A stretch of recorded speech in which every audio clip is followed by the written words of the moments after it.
கோவை அரசு மருத்துவமனையில் புகுந்த கண்ணாடி விரியன். நச்சு பாம்பால் பெரும் பரபரப்பு. பத்திரமாக மீட்ட தீயணைப்புத் துறையினர்.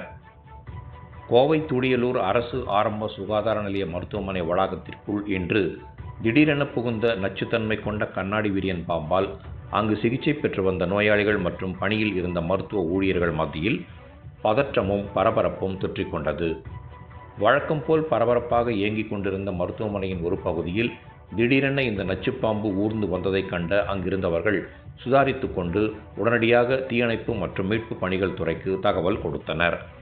தகவல் கிடைத்த அடுத்த சில நிமிடங்களிலேயே சம்பவ இடத்திற்கு விரைந்து வந்த தீயணைப்பு வீரர்கள் தங்களின் பிரத்யேக உபகரணங்களை பயன்படுத்தி மிகவும் லாவகமாக அந்த பெரிய கண்ணாடி விரியன் பாம்பை உயிரோடு பிடித்தனர்.